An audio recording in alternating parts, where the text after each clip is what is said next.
Yes. Come on, people, let's go. I tell you, it is what it is. Full house. Don in the building. You know what I mean? Yo, welcome to the show, live and direct. I'm telling you, people, we are ready. Good afternoon, good evening, good morning, anywhere you're watching from. This is ISTV back again. Monday Sports Preview. The review show, I tell you. Are we ready? Yes, we're ready. All right, back again, people. You don't need the building. Smash the like on the video. It's about time. I'm telling you, people. Let's do this, people. Smash the like on the video. You know what I mean? I'm not always here alone. I have my ISTV crew. But first, I want to shout out to all our followers. Happy New Month. It's a Nigerian moment. 63 years old. Waski, can you hear me loud and clear? All right. Yes, I can hear you live and direct. All right, that's my cause. That's cause. That's my cousin. You know what I mean? Back again. He's here live with me on the studio right here. In the studio of ISTV. Cooking it loud and clear here. You're welcome, cause. Thank you, sir. It's nice having you down. Let's do this. All right, let's do this. Once again, people, that's Waski live and direct here. Big up, bro. Big up, cause. All right, who's next? Who am I bringing on? Upwest home, also back here. Right here. Okay, what's going on? How is it going? Arsenal flying. Manchester United, I'll talk about it later. You're welcome. Once again, Okwe, talk to me, Okwe. Thank you so much, Don. It's always a pleasure to be on ISTV. Happy Independence Day to all Nigerians globally. You know, more love to Nigeria. Big up Nigeria. Big shout out to Waski for joining us today. It's a pleasure. All right, yeah, Waski, you can hear that. They're saying shout out to you, man, for joining us. Thank you very much, Okwe. One love and happy independence to Nigeria. I tell you, people, this is going to be loaded tonight. I'm telling you, who am I bringing on? Let me tell you something. This guy all the way from Canada, he loves Barcelona. I don't know why, but let me ask him, what's going on, bro? How you doing, Mark? All the way from Canada. Talk to me, bro. I'm doing fine, thank you. I'm glad to be here. It's a public holiday here in this part of Canada, so it's a good opportunity for me to join the show. Nigeria, we are not where we want to be, but we are not where we used to be. We are looking and we are hoping for the peace. Thank you very much. Yeah, all right, that's Mark. I'm telling you, it's gonna be loaded tonight. I tell you, full house. And Robbie, can you hear me loud and clear? I tell you, it's either in Ibadan or in Ife. But let's ask him, Robbie, where are you at? Good evening. I am actually back on the show. Last weekend, I wasn't available. There was a lot of the Nigerian Professional Football League has started. So I think that is more or less a cause for a lot of joy for me. And the latest I have this evening is the fact that a team based in Lagos, called Sporting Lagos, just defeated Gombe United by 2-0. This is officially their first match in the Nigerian top flight, and they passed their test in flying colors, and of course they were able to keep a clean sheet in this particular game. So it's a good one right here. And of course, for the English Premier League, well, I think I'm much more interested in the Liverpool's case, because I think they have a very strong case, and this will more or less blow the lid open on what is going on there in the APL. Yeah, we are going to actually come to that. But let me welcome everybody once again. Kunle, talk to me. Hi, Social D. Wale Pelu change in area. Talk to me. Kunle, are you ready? Can you hear me loud and clear? Yes, good evening. And yeah, it's nice to be on the show once again.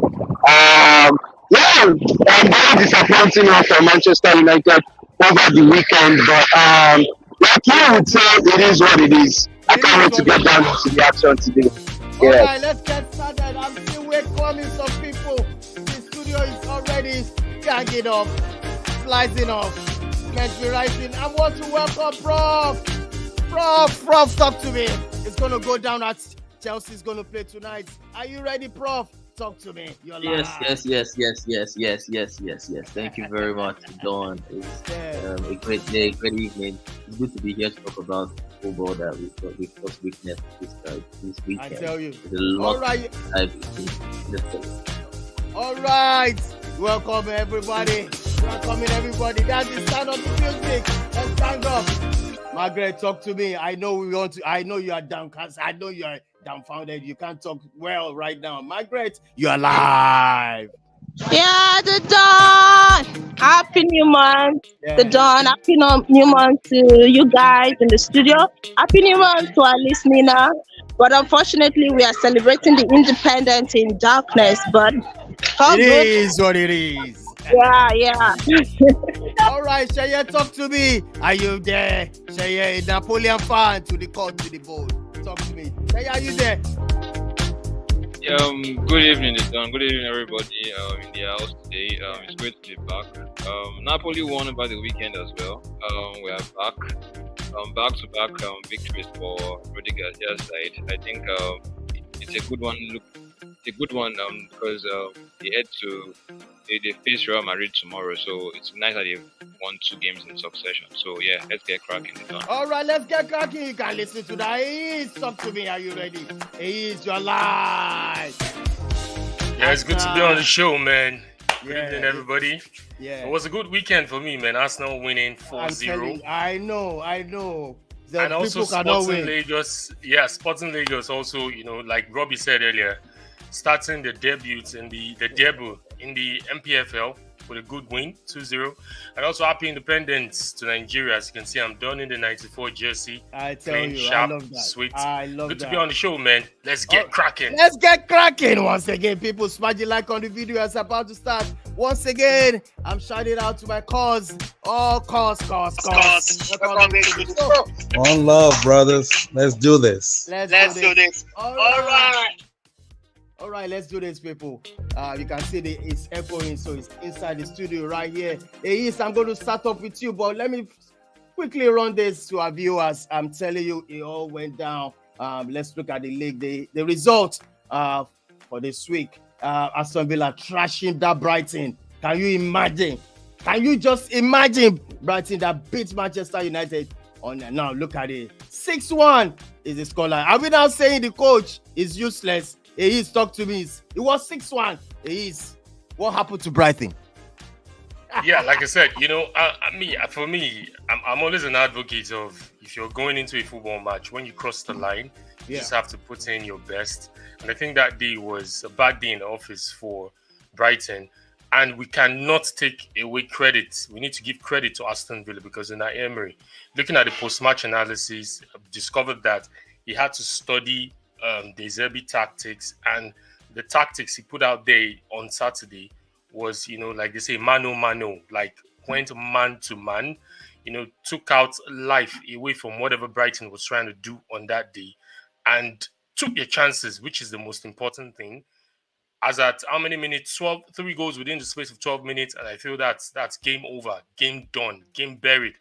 And as the game wore on, and they had other opportunities and they nicked it, just to show you that anybody can get beat, because Brighton, like we all revere them to be the next big team, to be the most, scintillating team, the best team, Disabi tactics, and we can see Emery's ball on Saturday was 100% over Disabi's ball, and you could see how flattened Brighton were, despite making changes to the squad, injury issues here and there. But like I said, it's the Brighton jersey, is the Brighton team that was represented on the field that day, and Aston Villa just took them to the cleaners. And good one for Unai Emery, despite a poor start from at the beginning of the season, getting thumped by Liverpool and also getting thumped by Newcastle. But what a way to bounce back, and a good win also, 6-1. Yeah. All right, that's 6-1. I'm telling you, I couldn't believe it. Prof, you want to say something? All right. Yeah, about Brighton, because this is now becoming a trend, to be honest. When they get beat badly. I think there's something suspect about the Zerbi's approach to the game. Sometimes in the form of, if you catch them, you can easily defend, have a low block, and catch them on the break. I think if you can cope with their attack and the way they pass the ball and the spaces, like you said, can block the space, I think there's always a lot of space to explore on the counter attack. We saw how Everton destroyed them last season as well, and then we've seen like results like that happening to Brighton. So I think that's something to look out for in the Zerbi's tactics. I think if he wants to reach the very, very top, he can't be having stinkers like the ones he's having recent games as well. I think there's something he has to adjust the tactics to make sure that he doesn't get, because this is a demoralizing defeat. 6-1, the whole lot to concede for a team that has aspirations to get into like that. So that's what I feel. All right, once again, I want to welcome Irates all the way from New Jersey. Irates, what's going on? You're live. Hey, good evening, everyone. Yes, sound back on. Yes, I know what's going on.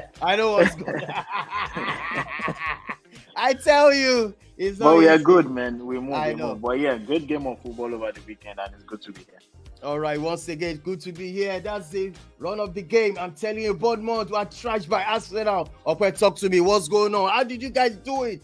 It's 4-0. I can't believe it. Arsenal remains unbeaten this season. Talk to me, okay, as an Arsenal fan. On Friday, I did say to you that I expected nothing less than 3 points, but the Vitality Stadium is a very, very tough place to go.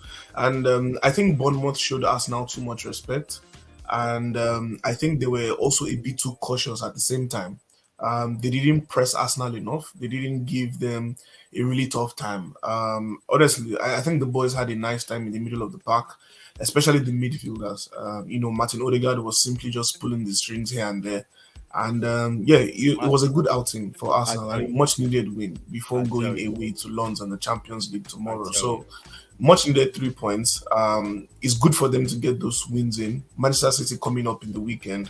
So it's a good thing for the boys, good thing for Arteta. And obviously we saw a show of should I say like the highest level of probably human compassion from the football team. And it was good to see Odegaard, the captain of the club, speaking to Jesus to allow a struggling Kai Havertz to get that penalty. And that penalty, the goal will do a whole lot of confidence, huge confidence booster for him. So it was good to see from them, and it was a fantastic display. Big shout out to the Arsenal fans. Immediately they performed the song for Kai Havertz already, and it's good to see that in the world of football, there's that touch of humanity in it, and I think sometimes we always forget about it. But yeah, it is what it is. Nice, definitely defend for Arsenal fans. They're number one. 4-0, and also moving on to Luton. Can you imagine? Kunle, can you hear me loud and clear? Luton, they beat Everton, and you said something like that. Yeah. Yes. I said it. You guys would always say, like Luton time is going to be like a punching bag or something. But I said it's not going to happen every time. Like, because Luton are like wounded lions, yeah. So they needed that win. They needed the 3 points. Yes, Everton seemed to be on form because Everton started poorly. But it's all a matter of when the chance presents itself, you take it. And I think that was what Luton did. And they held firm all through the end. So a very good one to them. The next thing that I am looking towards to getting their next point is Burnley. Because I think Burnley too are deserving of 3 points. It's unfortunate that, they didn't win over the weekend, they lost to Newcastle 2-0. But I think it's time. But it's a good one for Luton. I think it will boost their confidence. I'm not saying that they will be winning games, but at least it's a good start. So that was a very good one from them. I tell you, I have to apologize to our viewers. I tell you where Kunle is. I'm telling you should know. It's in Oshodi. Oshodi City. That city. I love that city. Oshodi is a beautiful city. I tell you. What exactly do you have against Oshodi? I want to understand why. What do you have it? No, it's a beautiful. What do you have against that place, please? Leave me at my place alone, please. All right, let's move on to this challenge. I tell you, Manchester United were beating by Crystal Palace. Somebody talk to me. Who's going to take this? Because I cannot just talk. I'm just going to hold myself. Let me take it. The Don. Let me hold on. Let me take it first before Margaret, because I know Margaret will rant. So I'm not here to rant. It's not a surprise, because if you look at how the team was set up, with Amrabat having to play left back, United doesn't have three first choice left backs. Even the one that we signed as a stopgap option is injured. So there are holes in that team. And I know some people were like saying that, okay, that the team that won against Palace in midweek is who we should have started. Excuse me, start Hannibal. I do not agree to it. Even Garnacho starting does not mean it is guaranteed. Because Garnacho is still growing, so that was still our best team.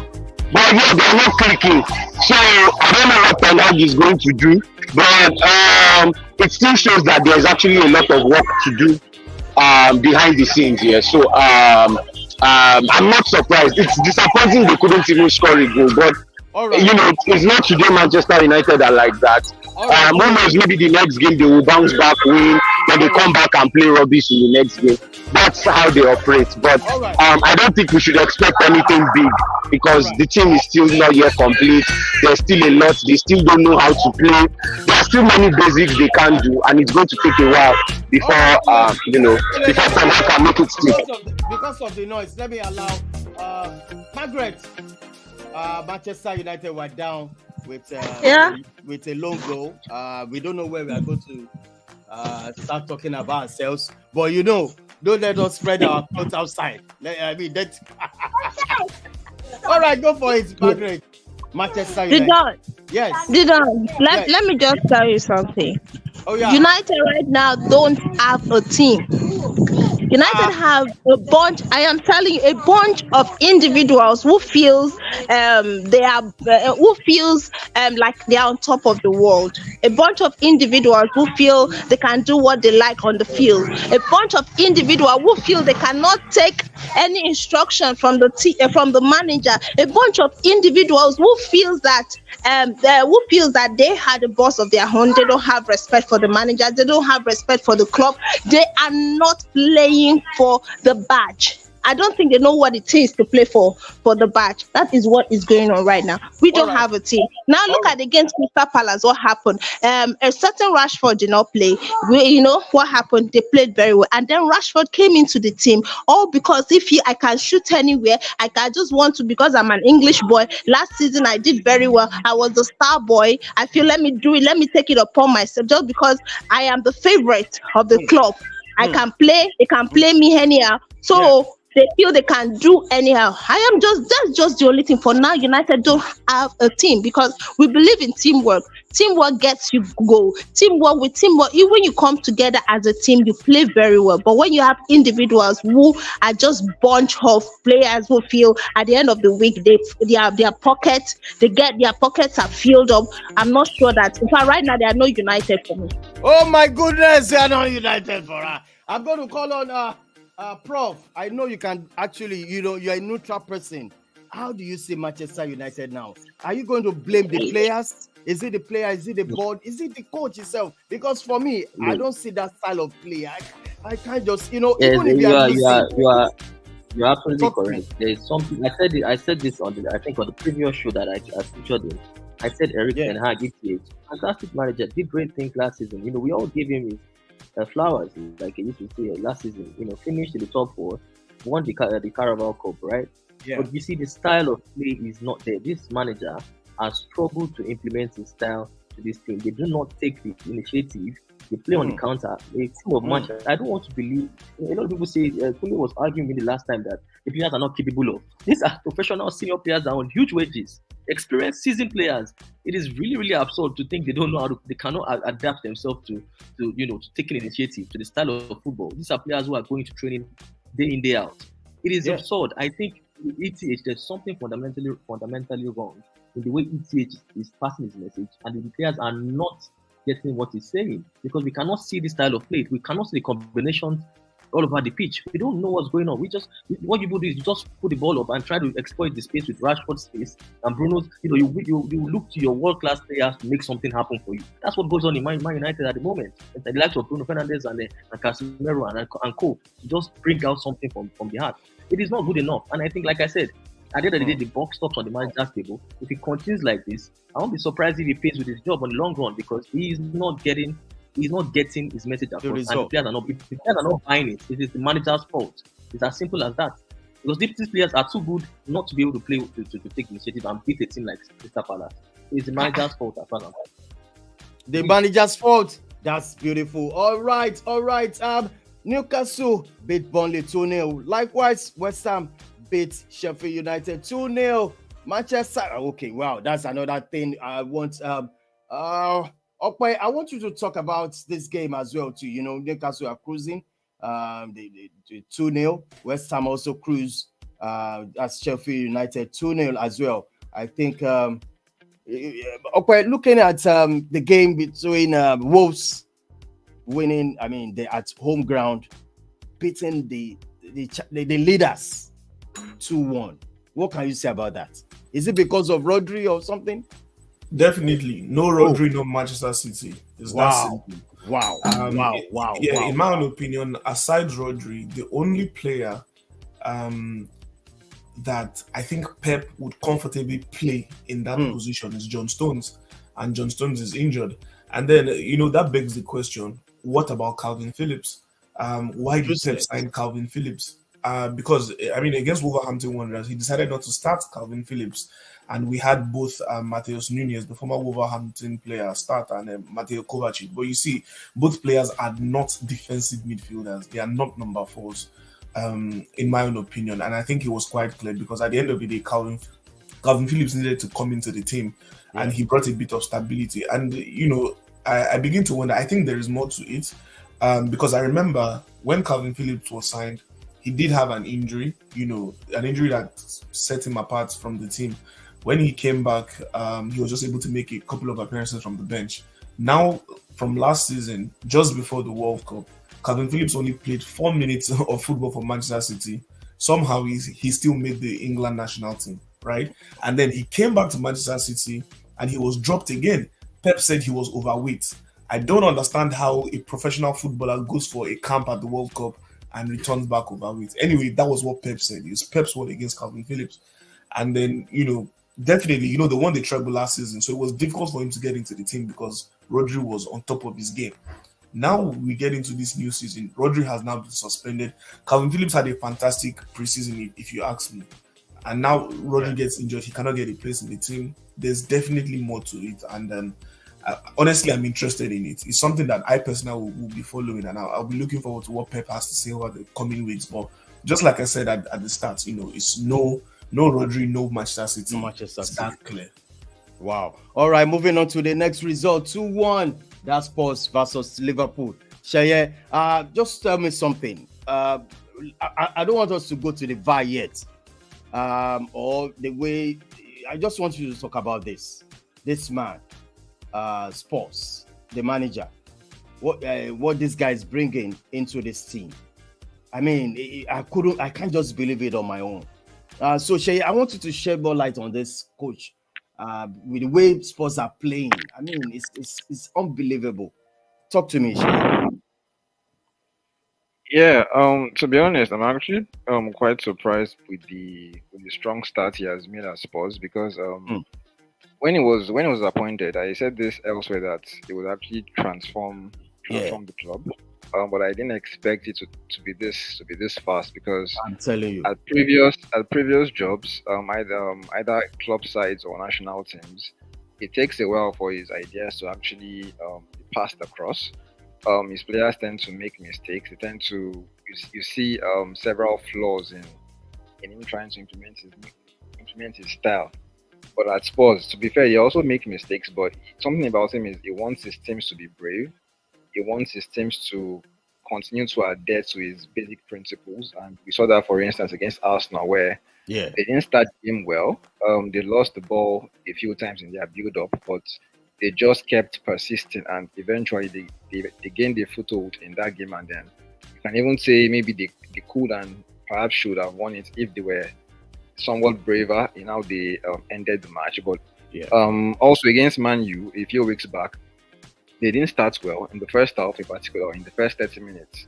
Man U had they had better of the chances. I think I remember Bruno missing a point, a header from point blank. Point blank, yeah. But after halftime, they gained much more confidence. They tweaked a few things in their build up and also in their in the final third, and they were able to. They got a deserved win. So I feel the major changes, he wants his players to play on the front foot. He wants them to press high. In their build up, they are braver. They play less on the counter attack because, and this was actually something I noticed in their first game, where when it was still goalless against Brentford on the opening day, every outfield player from Spurs was actually in Brentford's half when it was still goalless. So you could tell the difference in approach, in mentality. So that's what he has brought to Spurs this season. And it's actually weird because I feel the game against Liverpool on Saturday was actually one of their less impressive performances. Postecoglou took charge. I don't think they were as fluent in the final third. They somewhat struggled, and even after Liverpool were reduced to 10 and even 11 and 9 men rather, when Liverpool went to a 5-3 with the two-man disadvantage, Spurs actually looked lost of ideas. They didn't have ways to create chances. They didn't have ways to break down Liverpool. And I think in the end, you can actually say that they got lucky with that final with Matip's own goal. But the thing about Ange is the fact that even at Celtic, one thing he kept repeating was, we never stop. We always keep trying. We always keep pushing. And I think in that sense, we've seen them score late goals against, was it Sheffield United a few weeks back? And we've seen them get another late goal. Yeah, Sheffield United. Yeah, so they are persistent. They keep trying. They keep pushing, and I think the sky is the limit really, because previously people didn't count them as top 4 contenders, but it seems now they put themselves in firmly in contention. So yeah, credit to them. Credit to what coach has done so far. All right, fantastic one. Fantastic one from them. Can I quickly touch on Spurs? Because that was what I was waiting for. Yes, and Shaya just said it. Top 4 contenders. If you look at Spurs right now, they're playing good football. Absolutely. No doubt about it. Yeah. But if you see, Maddison is the guy that keeps them ticking. Looking at their games from game week 1 up until game week 7, Maddison is that guy that keeps them ticking. Against Arsenal, a lot of people moaned that why did he sub Maddison? If you noticed yesterday on Saturday against Liverpool, he did not sub Maddison. For whatever reason, he kept him up until the last minute. And the question now is, how can you keep Maddison fit? And looking at Maddison's record, yes, when it was at Leicester, hardly does it play a full season. So the question goes now to when Maddison definitely will get injured. It's not as if I'm wishing anything bad against him. Can he keep Maddison fit for the entire 38 games? Though they are not another competition, EFL Cup they're out. Except when FA Cup starts in January, that's when they will begin and have 2 competitions to play. But if you look at that team, like Shea said, it was even difficult for them to break a 9-man Liverpool down. I'm telling you. Unluckily for Liverpool, the own goal gave them that victory. But there are still question marks over and around Tottenham. And I know, like I said, nobody expected him to just get his mentality or get his imprint on the team immediately. But the team is still a WIP, work in progress, and Spurs fans shouldn't get over the board thinking they would contend, because I heard so many talks about them contending for the title and also making top 4. But like I said, it's just a 1 player away from them getting back to status quo, which is Maddison. All right. We are not wishing him bad luck anyway. So another match that played yesterday on Sunday was Nottingham Forest versus Brentford. But let's go straight to the talking points. The talking point for today, I'm telling you, this issue of PGMOL statements. I'm going to start off with you, Irate. I know you are it was an annoying game. So what happened to in disallow in theirs goal? Irate, the game ended 2-1. So what's your take on this error from VAR? Iris, can you hear me loud and clear? Yeah, I can hear you, Done. All right, let's start with that. Yeah, I mean, there's been a lot said since Saturday, since the game ended, and while people are throwing words around like protocol, processes, communications, how about we just talk about common sense here? And common sense is everyone can see, even those on the field of play can see that this is not offside. So how we went from a situation of checking the goal, VAR checking the goal, all the way to it being dismissed within a couple of seconds, it's what I wouldn't just understand, because it was clearly onside. And we are now hearing different versions or different accounts of this incident. Thankfully, Gary Neville came out at full time and said the director, VAR director on ground in the stadium, told him at halftime that though we didn't see the lines on our screen, we saw it was drawn at Stockley Park. That is what he was told, that the lines were drawn, but we didn't see the lines on our screen. And then after the game, PGMOL, as usual, came out with a statement. Saying that VAR did not intervene, even though we saw on our screens VAR checking, albeit for maybe 20 seconds. We saw it VAR checking. The lines were not drawn. And then you're out here saying VAR did not intervene. And then after a couple of hours, they are coming out to say that there was so now they've admitted VAR intervened, but there was communication error between the clown who was in the VAR room and the other clown who was on the field. Because I just don't understand. These guys are supposed to be professionals, right? Yeah.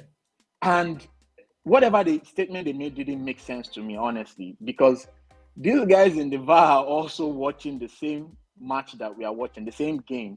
So how would it assume that a goal was given initially and say, oh, correct decision? Like, how does that even make sense? Aren't they watching the game? Were they somewhere else in one bar or something, just chilling and just because that doesn't just make any sense. And I have to say, this is not all about Liverpool. People are saying, oh, it's Liverpool's turn now, they're taking it personal. I was upset last season in the Manchester derby. I mean, this actually got me very angry, even starting from last season, about that offside goal that should have been given against Man United. That goal that was given to Man United, the Rashford Fernandes incident, which doesn't make any sense. And this is all about the image of the league. And we've seen other decisions that, okay, maybe this should be a red card. Curtis Jones, some people have argued for and against, Curtis Jones' red card decision, Diogo Jota and all that. While that can be subjective, some decisions are just factual. This is fact. This is not something anybody can argue about. And I would say PGMOL have made 14 apologies starting from last season. And we are still early into this season. That is way too many for an organization that takes so much time and money to train these guys. But can you say the VAR should be scrapped? I mean, in your own opinion, this is not VAR's fault, right? It's the human. It's the human. It's either these guys are not well trained, or they just lose concentration, or something else is going on. I mean, some people have said, oh, maybe they need to bring in VAR specialists and referees to stop rotating on VAR. And some are calling for even like overhaul in referees and maybe ex-players or players who didn't get to play professionally from academies who are released can become referees and all that. And this is not, that's why I said it's not even about processes, it's not even about protocol.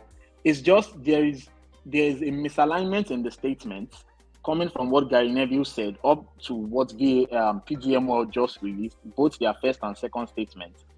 And when Liverpool released the statement talking about sporting integrity, some people responded saying, oh, it is too harsh. I don't think it's too harsh, because there needs to be some clarity, there needs to be some transparency. This does not make sense. I mean, we take the loss, right? Liverpool gave their all, and we take the L, fine, we move. But the explanation is not making sense to me. And I'm sure Howard Webb right now, wherever he is, he's under pressure and he doesn't even know the next thing to say. And that's why Liverpool are calling for the audio from what really transpired. What was the communication between these two referees? And as an average Premier League fan, honestly, I've seen people say, "Oh, it's Liverpool's own is too much, or it's their turn now." This thing has not. It could go against any team any day. And when it's your turn, you wouldn't be saying this.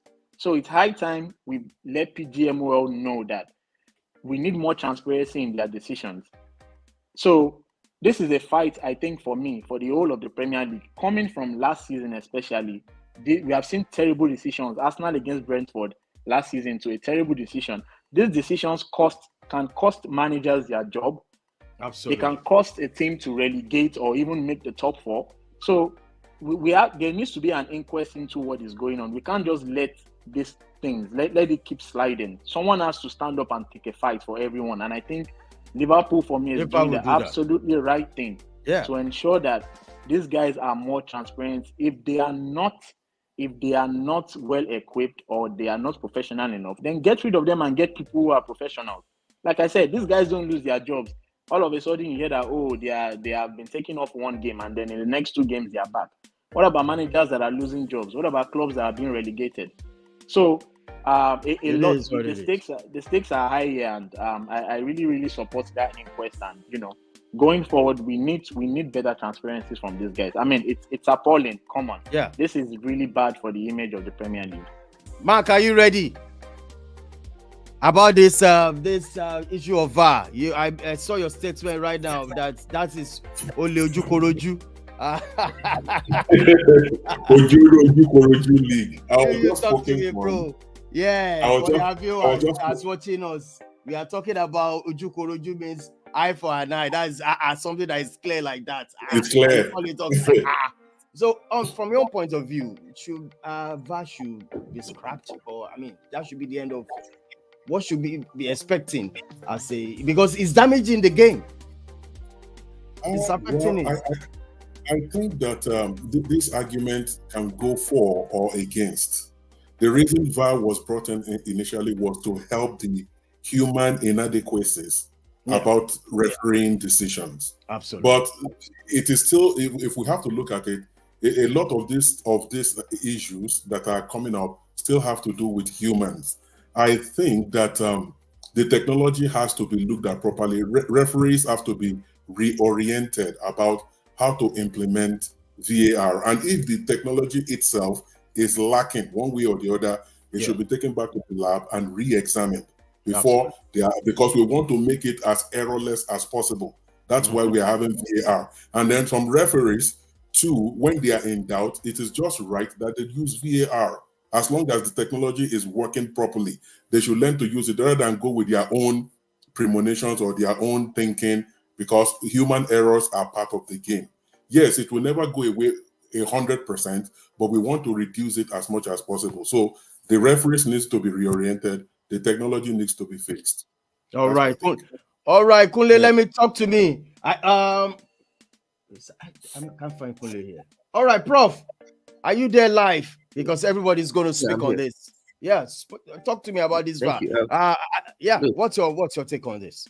Watching it real time, I remember I said it on the group chat. I was really surprised I was raging that this is a clear onside goal, and I can imagine how Liverpool fans felt at the time. Look, first and foremost, we must get something clear. Like I said, it is not VAR's fault, because without VAR, that goal would still not stand. We need to look at the linesman. I read you the hear him. It was 63 meters offside, and there's no reason a professional linesman in Premier League should miss that. Let's start with there. So he shouldn't have even missed that in the first place before sending to VAR. Now, the report we are getting from VAR is that Darren England and the other assistants who were the VAR referees thought that the match official, forgotten his name, gave the goal. So he now said, check complete, trying to second what the decision that has been made on the day, which is clearly a breakdown in communication, which I think can happen in any facet of life. Look, I'm not trying to excuse them. I think it's a very costly error, but I'm waiting for them to release the audio and let's see if that's exactly what happened. If that is what happened, it's obviously a lack of incompetence, and I feel like they shouldn't. Obviously, I think they've been removed from the next game, but I think that is serious incompetence, that they were not paying attention to the game to see that the linesman had raised his flag and the referee had picked an offside, and he just said check complete. So, as in any other facet in life, we'll have these costly errors happen. at the end of the day, if you look at statistically, VAR has helped in about 90% of decisions. They've overturned, they've made 90% right decisions. We're still struggling with the remaining 10. So at the end of the day, VAR has corrected, has helped, has gone to a limit. It's just that we pick out these all these errors. These big errors are very, some of the errors they make are so huge. Like the margin is very, very tight. For you to beat Man City to the title, you cannot. Sometimes Man City has won Liverpool to the title with a point, even on goal difference. Yeah. So these can come out to be a very, very an important point loss at the in the grand scheme of things. So I think that it is an appalling decision, and the statement by Liverpool, I think, is a little bit too much, to be honest. I think questioning the integrity of the referees at this stage, at the level that Premier League is bringing the game into disrepute. I think they shouldn't have gone that far to question the integrity of these referees. I personally think it's a human error, costly one at that. It should be sanctioned, it should be dropped. I think where I don't agree with Prof. You don't agree with Prof. Yeah, because honestly, that statement, I mean, we are all humans, right? In all walks of life, you release a statement and use a second statement, and there's no correlation whatsoever in those statements. And that for me is the biggest issue, right? Because I feel these guys are just trying to cover up. There's for me something really, really strange about this, because you can't tell me, we see the VAR room, right? Like, we know these guys are watching the same game we are watching. So how can you say you thought that they gave, like, what do you mean you thought? Weren't you watching the game? Did you see anyone celebrate a goal? Didn't you see the linesman raise a flag? So how can you say you thought the goal was given? So I mean, any rational person would know, this does not make sense. It's not something you can just take and say, okay, we understand it's human error and all that. For me, I think Liverpool is in their right to ensure that the audio tapes are released and to get to the bottom of this, because it does not just make any sense at all to me. Even their statements are making it worse. Just a quick one. There are ways at which if you're offended, there are ways at which you get your, how will I put it? You get your, if you want justice, there are ways you pass it. Remember, these guys, they're a body, and there are rules governing things like this. When you have any issues, there are ways at which you pass your message across. And I think the way Liverpool is going by it, I just don't want them to open a Pandora box. And you know how this thing, it shouldn't come back to bite them in the butt. Case example, McAllister, look at what he tweeted. The FA has picked it up already, and he will be charged. So these are all the things that the FA, yes, we understand the mistakes, we understand the errors, but should that now give credence to people misbehaving or entity like Liverpool misbehaving? Because if they don't checkmate all these things, other clubs, there will not be what's the word? There won't be decorum. Every club will think I have the right to appease, or I have the right to talk to the FA in whatever way. So the way they are going about it, they will definitely do the investigation. But I just feel Liverpool should pipe low. This thing happens. Everybody has been suffering this VAR decision one way or the other. All clubs. But if this is what, especially Manchester United, I am open. But Liverpool should just, take it a step a pace, because McAllister, if he gets punished, that's another player that you lose. You already have Jones, you already have Jota out. You want to add McAllister to the list? But Iris, was that a red card for Jones? Yeah. Was that a red card? Yeah, I would say it's an unfortunate one, but it's a red card. Yeah. All right. Prof, go ahead. You done? Yeah. Yeah. Sorry. Just before I land, I forgot to put this point out, because I was thinking about it early this morning, and then the radio came on, and I was listening to Simon Jordan, and he came, and it just aligned with my line of thought. So when the VAR ref had realized that he made that mistake, why didn't he speak to the ref? Because I want to assume after a minute, he still sees that the scores are 0-0. He must have realized that he had made a mistake. For me, I feel like they were not brave enough. Like Simon Jordan said, somebody should come out and have the balls and the nerve to break the protocol and say, look, we have done something terrible here. There's still time to salvage it. Yes, I know it's not in the rules to stop the game when the referee has moved it forward. Mm-hmm. But you can stop the game, tell the referee that this is bad, and then all the referees go and speak to both coaches, and then tell them that, look, there's a goal here. We've missed something huge here. let Liverpool play the ball and score the goal. And then look, we don't have this conversation this morning. Yes, the Tottenham fans might be raging and all that, but then at the end of the day, they would have gotten to the right decision. So I think they are not brave enough. I think because I heard that the VAR referee did not communicate to the ref on the pitch when he knew that he had made a mistake.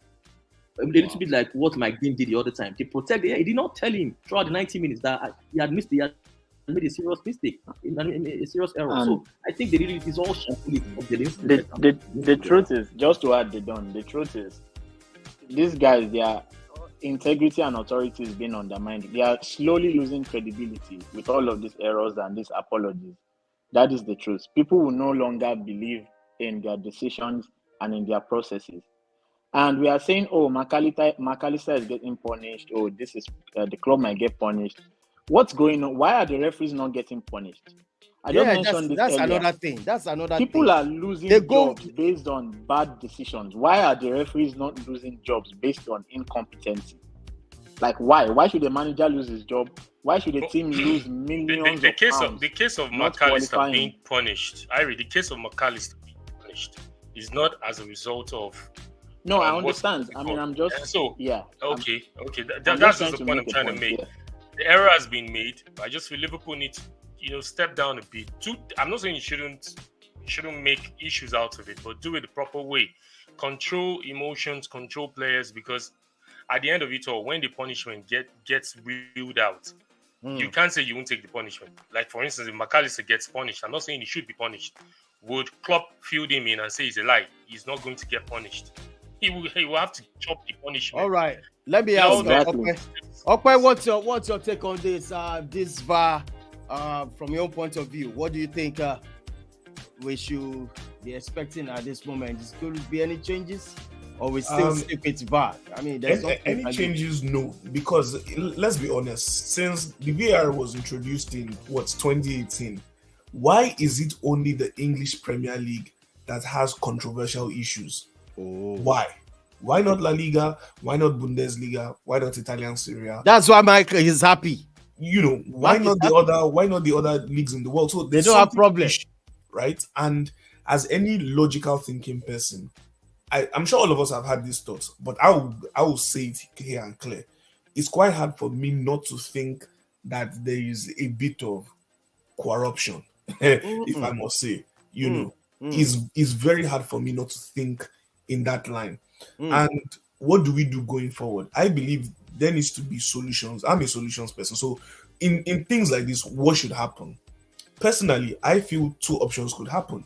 Either you restart the game from when that mistake was done, or the clubs have an agreement and say that, okay, the club that was wrongfully done gets given the 3 points. Obviously, that sounds a bit. Yeah. It sounds a bit. Should I say World War III? World War III. Yeah. But the truth is that look, people need to start. What's the word now? They need to start taking ownership for the mistakes that they've made. Yeah, the refs especially. The Premier League is the most competitive league in the world, so nobody wants to actually give away 3 points because we know how difficult it is to get 3 points in the Premier League. But then these mistakes are costly. They cost teams the title. They cost teams Champions League places. They cost teams survival from relegation. So something needs to be done going forward. We need a solution to these human errors. Well, let me ask Margaret whether she has a solution to this issue. Margaret, talk to me. Solution. No, serious. I think the only solution is if VAR should be scrapped. That's all. And because if you look at what is actually going on, that consistency is actually not there. Today VAR will do well. Tomorrow they won't do well. And I feel also there are no communication between this ref. This VAR is not like machine control itself. It is still the same ref that are there. They control the room, they control the whole thing. And also concerning that particular match, Liverpool and Spurs, I don't know. There was some speculation, some news that said that England, Darren England, is it Darren England or what's that his name? Darren England, alongside with Michael Olivier, they went to officiate a match in UAE, and then they came back a Friday, a day prior to when they're supposed to. Darren is supposed to officiate, to be among the officiating in that Liverpool Handspur match. And then he came back. They said probably it's fatigue, but I'm not going to give that as an excuse, because there was a clear indication that it was not an offside. We saw that very well. Romero gave a very good. Diaz scored beautiful goal, and he was onside. Salah played him onside. So I do not understand the reason why VAR should just come and say that it was an offside. Was he sleeping? I guess so. Maybe he was sleeping. Maybe due to the fatigue, him going to UAE and then coming back. All those things, they need to stop. To me, this is my solution. Let me now go to what I feel should be done. If there is any officiating that needs to be done, such a ref shouldn't go outside England to officiate any match outside England. A day before then, they should have 3 to 2 days rest before any match that they are going to officiate, or else this thing will still continue. Well, another person I'm going to give a chance to speak is Robbie. Robbie, can you hear me? Yes, I am here. I can hear you loud and clear. Oh yeah, sure. Bamisoro, talk to me. This VAR, it get as it be. It be as it well, for the issue of VAR, I think I'm going to toe a different line entirely.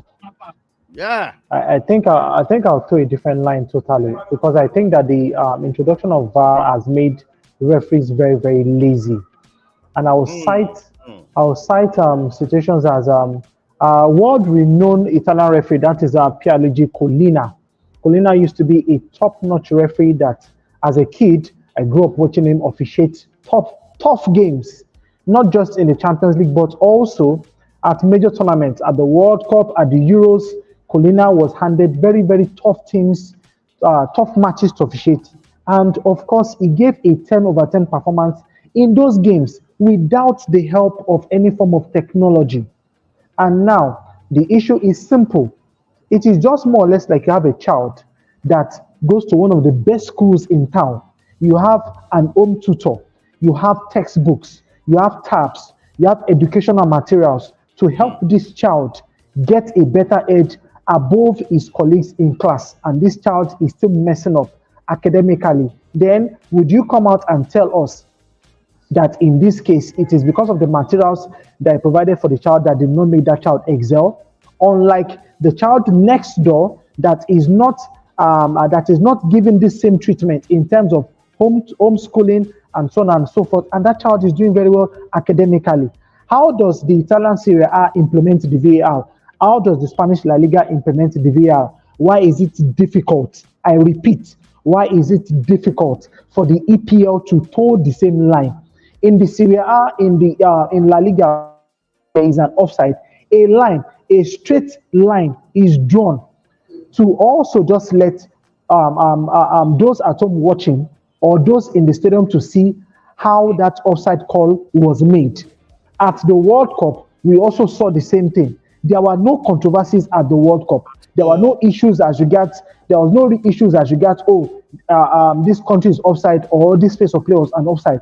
It was crystal clear, and it was a seamless technology that was used at the World Cup. Why is the EPL finding it difficult to toe the same line? We are not in a photographic lab. So in a case where there's an offside, I don't want you to zoom the picture for me. I don't want it. Draw a bloody line. Let me see the line. And that more or less kills the argument there and then.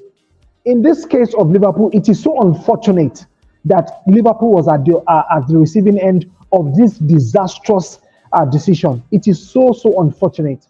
And that is the reason why I would say that for the introduction of VAR, it has made referees very, very lazy. You cannot officiate in the best league in the world. You cannot have the best of you can have the best of technology at your disposal, and you make this kind of kindergarten error. The people in the VAR are coming out and say they are telling us they called the referee. The referee is coming out to tell us, oh, he did not hear anything. Who are we supposed to trust out of the two of them? And this shalaye and apology is getting too much. Just like Irate rightly said, coaches do not get the benefit of the doubt when they lose games they should win. And of course, teams do not get a reprieval or a point given back to them when these decisions go scot-free. And that is why I'm always of the opinion, just like coaches are always giving put under the microscope after matches to speak to journalists, referees also should be held accountable. If you make disastrous decisions like this, get the sack letter and sit in your house. And like I will say, other jobs that we have seen across the world do not get benefits like this. If you are in the force and you're a sniper, you have little time to determine who is an enemy and of course who is a friendly. And once a bullet leaves your rifle, you cannot take it back. So for EPL referees, I think they should come under more scrutiny and things like this should not just be swept under the carpet. It is unfortunate and more or less my heart goes out to Liverpool at this very critical time. Mayu fan, Apapadodo. Please, I gotta go, people. Irate, no vex. No time. No time. My take on this, VAR issue. So apparently, before I spoke, I had not even tweeted Gary Neville. Gary Neville just tweeted about what Liverpool has done. I'll share the tweet on the group, and he made mention that Liverpool's statement is a mistake after the club vowed to explore the range of options available. Let me just quote him. He said, "This is a snap reaction that can always be wrong, but I feel strongly about it." That's from Gary Neville. But quick one, I know. See, if we're to talk about VAR, the pros and the cons. A typical example, Arsenal. You can't tell me you want to take VAR at this moment. A lot of people are suggesting that VAR should be scrapped. No, you can't take VAR because a club like Arsenal has suffered when VAR was not there. A typical example, the 49th unbeaten, the 50th supposed unbeaten game at Old Trafford.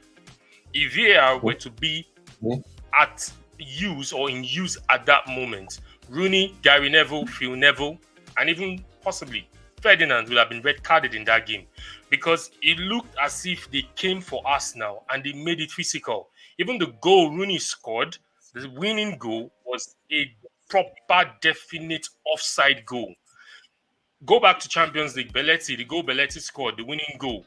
Same, it was a proper offside. So if you're now saying we should scrap VAR, a lot of people will not agree. Most of the goals Henry scored that were scrapped, they were clear goals that the linesman flagged to be offside. Someone did a comp of it. I can mention a few moments or a few episodes away. So this issue about VAR, it will keep happening because it is the people that are not implementing the technology very well. All right. No, just to wrap up my point. A typical example in Lagos, like we know, there's this thing going on that say if you violate, there are cameras taking your pictures and it will check your plate number. Now, the technology has been implemented.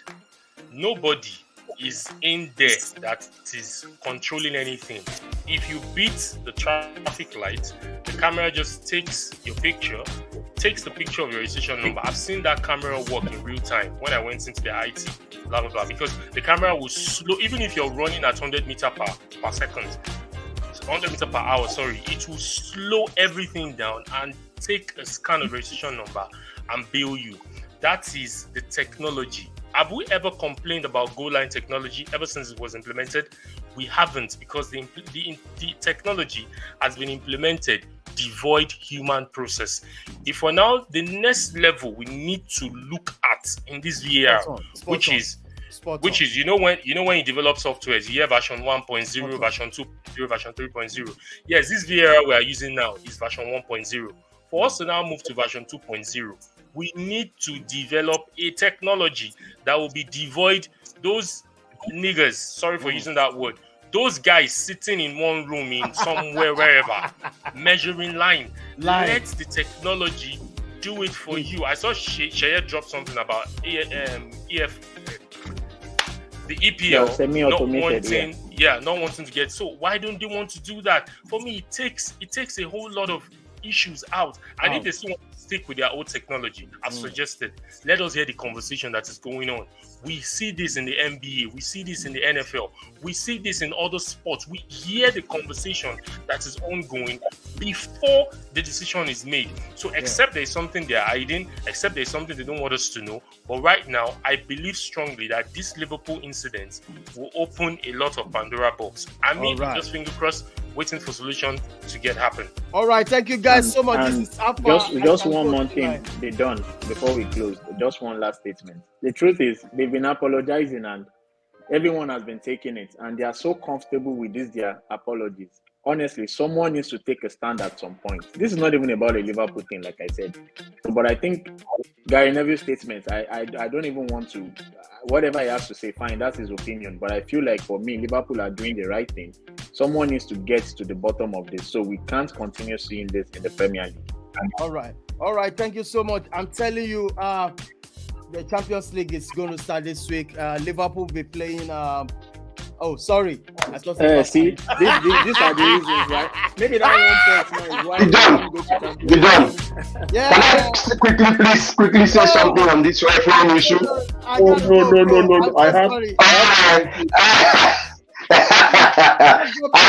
love to say something about it. It's fine. I gotta go, please. No problem. Right, guys. What is Abeg, Mr. Mark? Why? What happened? I don't understand. All right. My friend. All right, thank you so much, guys. This is only go and settle with Crystal Palace first. Be careful. We are not talking about that one. We don't talk about it. All right, Champions League Wednesday. And thank everybody for subscribing to the channel. Smash the like on the video. Thank you guys so much. One love, people. This is how far we can go.